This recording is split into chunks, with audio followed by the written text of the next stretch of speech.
കഴിഞ്ഞ വീഡിയോയിൽ നമ്മൾ നടന്മാർ അഭിനയിച്ച ചില ജ്വല്ലറി പരസ്യങ്ങൾ നോക്കി. ഈ ഒരു വീഡിയോയിൽ നമുക്ക് ചില വെറൈറ്റി പരസ്യങ്ങൾ നോക്കാം. ഇതിലും ആരാണ് മികച്ചതെന്ന് നിങ്ങൾ താഴെ കമന്റ് ചെയ്യുക. ലിസ്റ്റിലായിട്ടത് സുരേഷ് ഗോപിയുടെ ജ്വല്ലറി ആഡ്. നമ്മൾ പല നടന്മാരുടെ കണ്ടെങ്കിൽ സുരേഷ് ഗോപിയുടെ കണ്ടി അല്ലു അർജുന്റെ ജ്വല്ലറി ആഡ് സുരേഷ് ഗോപിയെ വെച്ച് റീക്രിയേറ്റ് ചെയ്തിരുന്നു. നമ്മൾ കണ്ട ആ ഒരു സെയിം ആഡാണ് ആ ഒരു സെയിം ചേട്ടൻ.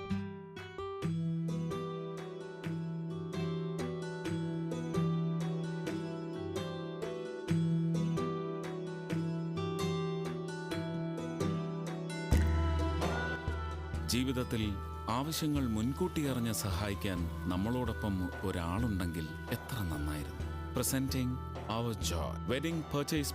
ഇതുപോലെ സുരേഷ് ഗോപിയുടെ തന്നെ മറ്റൊരു ജ്വല്ലറി ആഡും. നാളെ ജോഗിങ്ങിന് ഞങ്ങളെ നോക്കണ്ട. എന്തേ? സ്വാതിയുടെ കല്യാണത്തിന് സ്വർണം എടുക്കാൻ എല്ലാ ജ്വല്ലറിയും കേറി ഇറങ്ങണം. എന്തിന്? നല്ലൊരു പയ്യനെ കണ്ടെത്തുന്നതിനേക്കാളും തലവേദനയാ സ്വർണം എവിടെ നിന്ന് വാങ്ങിക്കണമെന്ന് തീരുമാനിക്കാൻ. സാറിത് ഏത് നാട്ടുകാരന്? സ്വർണ്ണാഭരണങ്ങൾക്ക് ഏറ്റവും വിലക്കുറവ് ജോയ് ആലൂക്കാസിലാണെന്നും അത് കൃത്യമായി രേഖപ്പെടുത്തിയ ക്ലിയർ പ്രൈസ് ടാഗ് അവിടെ മാത്രമാണുള്ളതെന്ന് നാട്ടില് പാട്ടാ. അതെ, ഗ്യാരണ്ടീഡ് ലോ പ്രൈസും ക്ലിയർ പ്രൈസ് ടാഗും കാണുമ്പോൾ മനസ്സ് പറയും. ഈ ഒരു സെയിം ആഡ് തന്നെ അല്ലു അർജുനും ചെയ്തിട്ടുണ്ട്. అల్లు అర్జుന്റെ రియల్ వాయిస్ డబ్బింగ్ ఆയിരുന്നു. రేపు మేము జాగింగ్కి రావట్లేదు. అవునా? స్వాతి పెళ్లికి నగలు కొనాలి. దీనికోసం ఎన్ని షాపులు తిరగాలో ఏమో. దేనికి? ఈ కాలంలో అల్లుణ్ణి వెతకడం కూడా చాలా తేలికేనయ్యా, కానీ బంగారం కొనడమే పెద్ద కన్ఫ్యూజన్. మీరు అసలు ఈ లోకంలోనే ఉన్నారా? అతి తక్కువ ధరలో ఉన్న clear price tag Joy Alukkas లో మాత్రమే ఉంటుందని ఈ మధ్య చిన్నపిల్లలు చెప్తున్నారంట. So don't waste time. Of course. Guaranteed low price, clear price tag to ഈ ഒരു സെയിം ആഡ് തന്നെ തമിഴിൽ മാധവനാണ് ചെയ്തത്. നാളേക്ക് എങ്ങളെ എതിർപ്പൊക്കെ വേണം. നമുക്കിനി പൃഥ്വിരാജിന്റെ ഒരു പഴയ പരസ്യം നോക്കാം. പൃഥ്വിരാജിന്റെ പരസ്യം എന്ന് പറയുമ്പോൾ നമുക്ക് ഓർമ്മ വരുന്നത് കല്യാൺ സിൽക്സ് ആയിരിക്കുക. കല്യാൺ സിൽക്സിന്റെ ഒരു ബ്രാൻഡ് അംബാസിഡർ ആണ് പൃഥ്വിരാജ്. ഇതുപോലെ പൃഥ്വിരാജ് പണ്ട് KSEBയുടെ പരസ്യത്തിൽ അഭിനയിച്ചിട്ടുണ്ട്. ഇത് പൃഥ്വിരാജ് മാത്രമല്ല, ഒട്ടുമിക്ക നടന്മാരുമുണ്ട്. ആദ്യം നമുക്ക് പൃഥ്വിരാജിനെ നോക്കാം. ഈ പരസ്യത്തിൽ ഒരു സർപ്രൈസ് എൻട്രിയും ഉണ്ട്.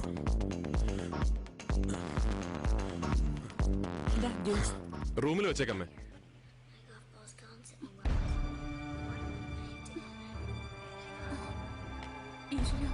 ഇന്നലെ രാത്രി മുതൽ ഓൺ ചെയ്തിട്ടിരിക്കുക. ഈ ചെറുക്കനെ ഒരു കാര്യം. അയ്യോ അമ്മ, AC ഓഫ് ചെയ്യല്ലേ, ഞാനിപ്പോ കുളിച്ചിട്ട് വരും. ആവശ്യമുള്ളപ്പോൾ മാത്രം ഓൺ ചെയ്താൽ പോരെ? വെറുതെ എന്തിനാ കറണ്ട് ഇങ്ങനെ പാഴാക്കുന്നേ? കുറച്ച് കറണ്ട് പാഴാക്കിയാലെന്താ? കൃത്യമായിട്ട് ബില്ല് അടക്കുന്നില്ലേ? എടാ, എത്ര പണം അടച്ചാലും അത് നമ്മൾ പാഴാക്കുന്ന വൈദ്യുതിക്ക് പകരമാവില്ല. സോറി.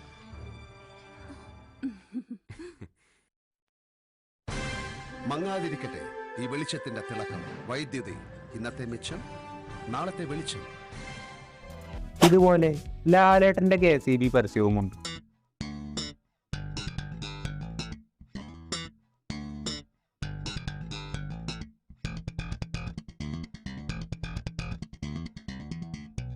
ഫ്രിഡ്ജ് ഇങ്ങനെ ഇടയ്ക്കിടയ്ക്ക് തുറക്കല്ലേ, കറണ്ട് വെറുതെ പാഴാകും. സന്ധ്യാനേരത്ത് ഫ്രിഡ്ജ് കുറച്ചേരം ഓഫാക്കൂ. ആഹാരം കേടാവില്ല, മാത്രമല്ല കറണ്ടും ലാഭിക്കാം. ഇതുപോലെ സുരാജ് വെഞ്ഞാറുമൂടും ചെയ്തിട്ടുണ്ട്. അണ്ണാ നമസ്കാരം. നമ്മളെ സ്ഥിരം ദോശ ആംപ്ലേറ്റും തരി. അതെ, ഇത് ഇന്നും കൂടെ ഉള്ളൂ. നാളെ തൊട്ട് ഞാൻ രാത്രിയിലെ കച്ചവടം നിർത്തുക. കാര്യം എന്ത്? കാര്യം എന്താ? ഇവിടെ ചായ അടിച്ചുണ്ടാക്കണ കാശ് കറണ്ട് ബില്ല് അടയ്ക്കാൻ മാത്രമേ തികയുള്ളൂ. വെറുതെ കറണ്ട് ബില്ലിനെ പഴിചാരണ്ട. കുറ്റ അണ്ണന്റേത് മാത്രമാണ്. എന്റെയോ? പിന്നല്ലാതെ.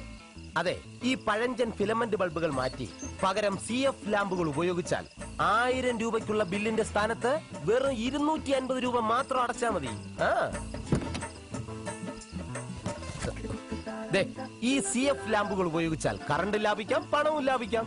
ഞാനിത് വീട്ടിലേക്ക് വേണ്ടി വാങ്ങിച്ചതാ. ഏതായാലും അണ്ണനത് പ്രയോജനപ്പെടട്ടെ. ഇതങ്ങോട്ട് ഇട്. ഇപ്പൊ എങ്ങനെയുണ്ട്? സന്തോഷമായില്ലേ? ഇനി 2 ദോശ ഐശ്വര്യമായിട്ട് അങ്ങോട്ട് എടുത്തേ. ആയിക്കോട്ടെ. നിങ്ങളിത് എന്തിനു നോക്കി കണ്ണുകളും മറ്റും തള്ളണത്? ഫിലമെന്റ് ബൾബുകൾ മാറ്റി CF ലാമ്പുകൾ ഉപയോഗിക്കും. എന്തിനാണെന്നാ അറിഞ്ഞുകൊണ്ട് അമൂല്യമായ വൈദ്യുതികളും മറ്റും പാഴാക്കണത്? സുരേഷ് ഗോപിയും ചെയ്തിട്ടുണ്ട്.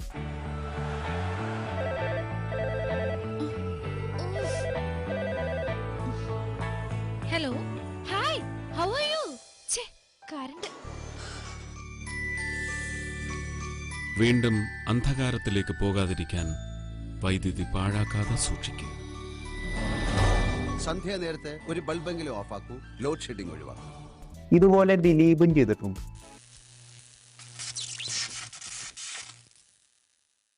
വൈദ്യുതി പാഴാക്കുമ്പോൾ നമ്മൾ ചെന്നെത്തുന്നത് ഈ അന്ധകാരത്തിലേക്കാണ്. നിത്യമായ അന്ധകാരത്തിലേക്കുള്ള വഴി തുറക്കാതിരിക്കുക, വൈദ്യുതി സംരക്ഷിക്കുക. ഇതുപോലെ ജയസൂര്യൻ ചെയ്തിട്ടും അശ്രദ്ധ കൊണ്ട് മാത്രം ഒരു ദിവസം ഒരു വീട്ടിൽ ഉദ്ദേശം 3 യൂണിറ്റ് വൈദ്യുതിയും അതുമൂലമുള്ള ധനനഷ്ടം ഉണ്ടാവുന്നുണ്ട്. കണ്ണടച്ചിരിട്ടാക്കല്ലേ. 20 സെക്കൻഡ് ഉള്ളെങ്കിലും ആളുകൾക്ക് നല്ലൊരു മെസ്സേജ് കൊടുക്കാൻ പറ്റിയിട്ടുണ്ട്. ഇതോടുകൂടി ആളുകൾ നന്നാവും. അതൊക്കെ നന്നായിക്കോളും. ആദ്യം നീ നിന്റെ മുറി പോയി നോക്ക്. അശ്രദ്ധ കൊണ്ട് മാത്രം ഒരു വീട്ടിൽ ഒരു ദിവസം ഉദ്ദേശം 3 യൂണിറ്റ് വൈദ്യുതിയും അതുമൂലമുള്ള ധനനഷ്ടം ഉണ്ടാവുന്നുണ്ട്.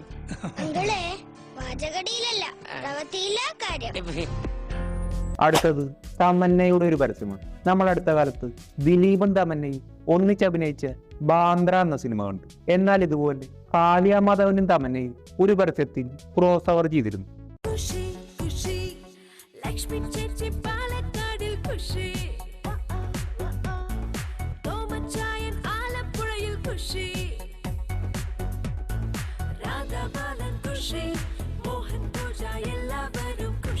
ഇവരൊക്കെ എന്തുകൊണ്ട് എത്ര സന്തോഷമായിട്ടിരിക്കുന്നറിയോ? കൊശമറ്റം ഫിനാൻസ്. കൊശമറ്റത്തിൽ സ്വർണം വെച്ചാൽ നിങ്ങളുടെ വീട്ടിൽ സ്വർണം വെച്ച പോലെ. കൊശമറ്റത്തിൽ എല്ലാവരും ഖുഷി. അടുത്ത നമ്മുടെ മമ്മൂക്കയാണ്. ഈ ഒരു പരസ്യത്തിൽ മമ്മൂക്ക 5 റോളിൽ അഭിനയിച്ചു. ഇത് പാലാക്കാരൻ സണ്ണി മാത്യു. നല്ല പാലപ്പവും വരട്ടി വെച്ച ചൂടൻ പോത്തിറച്ചിയും വിളമ്പി വെച്ചേച്ച് സണ്ണിച്ചായോ എന്നങ്ങ് നീട്ടി വിളിച്ച എന്നാ സന്തോഷമാണെന്നറിയാവൂ. ഇത് ദുബായിലുള്ള ഷബീർ അഹമ്മദ്. നല്ല തുമ്പപ്പൂ പോലത്തെ പത്തിരിയും നല്ല നാടൻ കോഴിക്കരിയും കഴിക്കാനാ മൂപ്പർക്കിഷ്ടം. ഇത് ചെർപ്പളശ്ശേരി മധു നായർ. 16 തരം കറിയും 4 തരം പായസവും ചേർത്തൊരു സദ്യ കിട്ടിയാൽ എങ്ങനെയിരിക്കും? അതാ ഇപ്പൊ നായരുടെ മനസ്സിലേ. ഇത് നമ്മുടെ തൃശൂക്കാരൻ പോളൂക്ക. മായം ചേർക്കാത്ത നല്ല സ്വാദും ഗുണമുള്ള ഭക്ഷണം വയറ് നിറയെ തന്നോളണ എന്റെ പുണ്യാളാ. ഇതാണ് ലൂക്കയുടെ ഒരു പ്രാർത്ഥന. ഇതുപോലെ പലതരം രുചികൾ ഇഷ്ടപ്പെടുന്ന ഒരുപാട് പേർ നമ്മുടെ ഓരോരുത്തരുടെയും ഉള്ളിലുണ്ട്. ഇവരെല്ലാം തൃപ്തിപ്പെടുത്താൻ കഴിഞ്ഞ 30 വർഷങ്ങളായി നമ്മുടെ പ്രിയപ്പെട്ട സാറാസ്. അടുത്തത് ഫാദ് ഫാസിൽ വിജയണ്ണനും ഒന്നിച്ച് അഭിനയിച്ച ജോസാലുക്കാസിന്റെ പരസ്യമാണ്. ഈ ഒരു പരസ്യം കഴിഞ്ഞ വീഡിയോയിൽ പലരും കമന്റ് ചെയ്തിരുന്നു. അപ്പോൾ നിങ്ങൾക്ക് ഇഷ്ടപ്പെട്ട പരസ്യം ഉറപ്പായും താഴെ കമന്റ് ചെയ്യുക.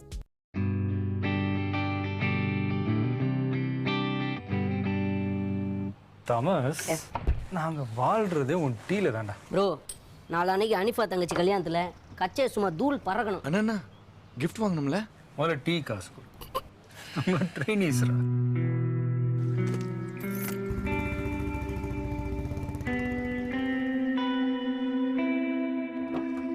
எங்கெல்லாமோ ட்ரை பண்ணேன், பணம் கிடைக்கல. கிட்டார் எங்கண்ணா?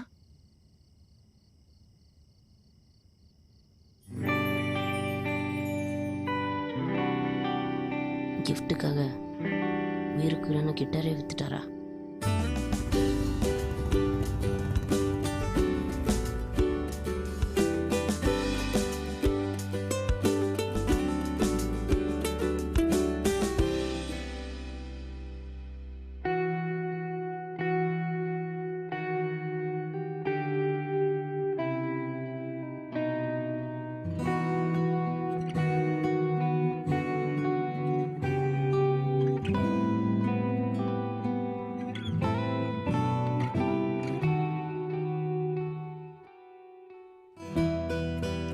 வித்தியாசங்கள் நம்பிக்கைகளில் மட்டும், உறவுகள் என்றும் தங்கம் போல.